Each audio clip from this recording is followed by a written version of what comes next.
উপস্থিত রয়েছেন Just to elaborate to main one question, বিরক্ত ব্যক্তিবর্গ সুদীজন সবাইকে আমি সালাম শুভেচ্ছা জানাচ্ছি। দীর্ঘক্ষণ আমরা বক্তব্য শুনেছি, ভালো লেগেছে আমার। আমরা শুরু করেছি এই আন্দোলনটা।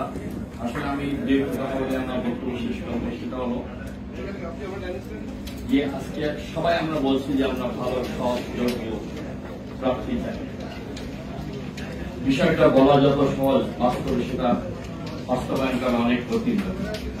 বাংলাদেশের আর্থসামাজিক রাজনৈতিক প্রেক্ষাপট, বাংলাদেশের দীর্ঘ সময় রাজনৈতিক প্রেক্ষাপট যে দীর্ঘায়ন পেয়েছে, এতে করে ভালো লোকরা রাজনীতিতে টিকে থাকার আশার সুযোগটা অনেক সংকীর্ণ।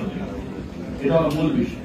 আমি মনে করি রাজনীতিতে যে একটু ডোনার ভাই বলেছেন, অনেক মেধাবী ছেলেরা আসছে, অনেক মেধাবী ছেলেরা ছাত্র রাজনীতিতে আসছে আগে তোমার বলছে, এখন কিন্তু সেটা আমরা দেখি। এটা একটা রাজনৈতিক দেশ কিন্তু তৈরি পাওয়ার একটা সম্পর্ক।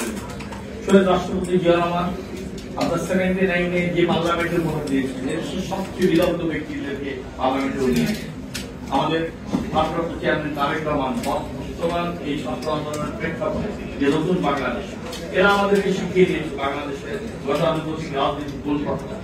এই জন্য উনি কিন্তু উনি আমাদেরকে সামনে জাতির সামনে তুলে ধরেছেন। এটা আমরা বাস্তবায়ন করতে পারলে অবশ্যই ভালো মানুষ। Thank you very much.